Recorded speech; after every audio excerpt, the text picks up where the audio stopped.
در دفتر معلم و آموزگار نیست، آن تربیت که زاده دامان مادر است.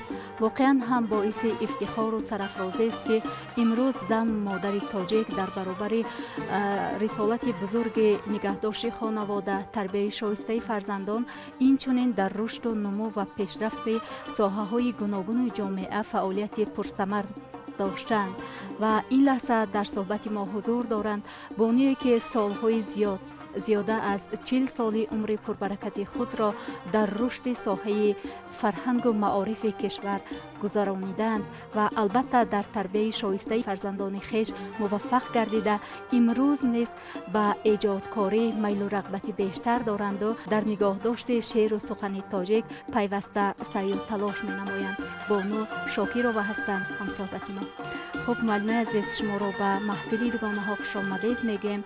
میگویند که آموزگار برافروزنده دانش است و ایجادکاری به همتا در برابر تعلیم و تربیت شایسته فرزندان خیش و فرزندان خلق، اینچنین شما به ایجادکاری میل و رغبتی به اندازه دارید.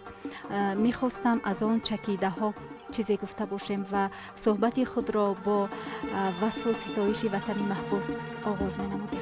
خیلی خوش است که در بین جوانان هستم، در بین این گل دختران زیبای کشوری پهناورمون، کشوری زیبایمون تاجیکستان هستم و هر لحظه آبادی کشور تاجیکستان باعث الهام من می شود.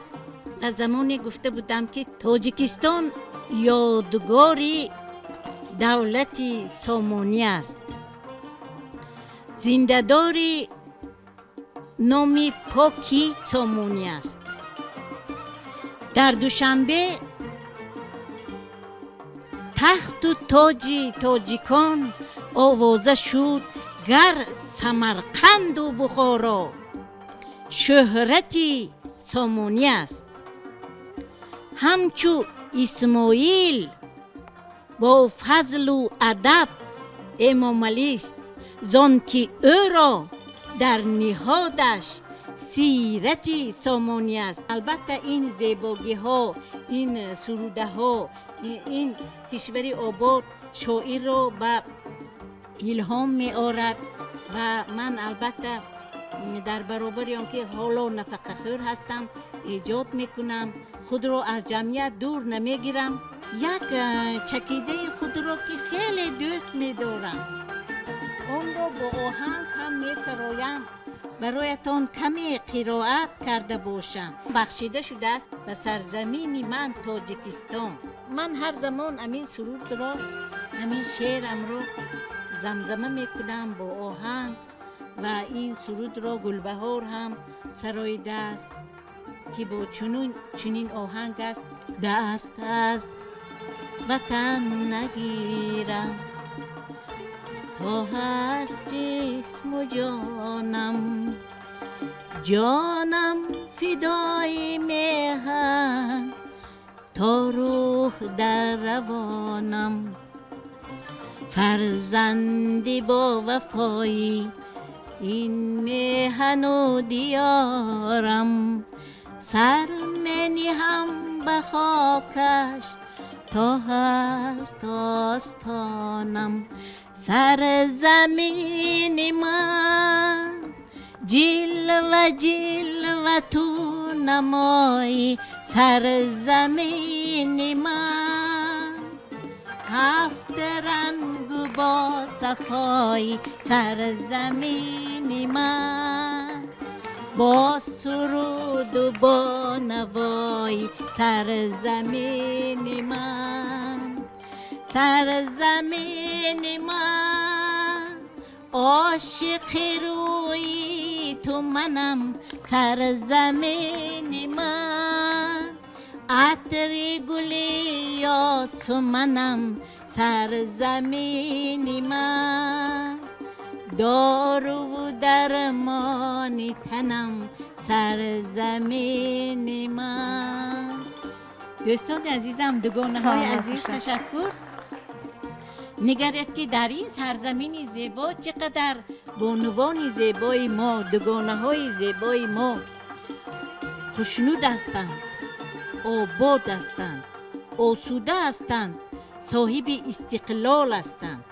استقلالیت زن این استقلالیت وطن است، استقلالیت کشور است، استقلالیت ملت تاجیکستان است، تاجیکان است. زنده باشد. واقعا هم سرزمین اجدادی خلق تاجیکان سرزمین شعر است، سرزمین سخن است، سرزمین صنعت و فرهنگ است و بانوان سربلندی آن توانستند با عقل و خرد، با دانش و مهارت و ملکه بی‌نظیر خود در معرفی آن سهمگذار باشند. امروز نسبت نگاهداشت این صنعت و فرهنگ نقش جوانان خاصه نقش گلدختران ما را چگونه شرح می‌دهد و این مهارت و دانش و ملکه آنها تا کجا می تواند که نگهدارنده این رشته شعر و سخن قدیمه خلق تاجیک باشد؟ انا همین استقلالیت به بانوان تاجیک بیشتر امکانیت داده است که ناترسانه به جاده فرهنگ و صنعت قدم گذارند و خیلی نشاط‌آور است که امروزها از جمله بانوان هم زیاد به عرصه صنعت آمدند و بسیار هم خوب است که مرکزهای علمی، ادبی، مرکزهای هنر، رشد هنر در تمام کشور تاجیکستان تشکیل شده است و در این مرکزهای رشد هنر، صیقل هنر بانوان بیشتر اشتراک میکنند. آنها میتوانند که در این مرکزها با آموزش صنعت ملی خلق ما از جمله سرودن و نواختن سازهای قدیمی و سرودن سروده های خلقی و سرودن سروده های فلکی که از این نیاگان ما از قدیم آمده است و سرودن سروده های شش مقام اعتباری جدی می دهند و خوش است که انا همین صدای گلدختران ما تنین می اندازد در تمام گوشه و کنار مملکت ما. می توانم در جاده صنعت و هنر اگر قبلا هنرمندان شناخته تاجیکستان نگینه رؤوف و مستانه ارگاش و میسره دلدار و نقره رحمت و خاصیت زرفشانی صباحت نجم الدین و دیگران اگر در ژانرهای شش مقام و فلک هنرنمایی کرده باشند، امروز هم گلدختران زیاد هستند از قبیل آزاده اشور و همچنین گلبهار شاکیر و همچنین ستاره کرامت الله که با صدای نهایت بلندش محبوب همگان گشته است.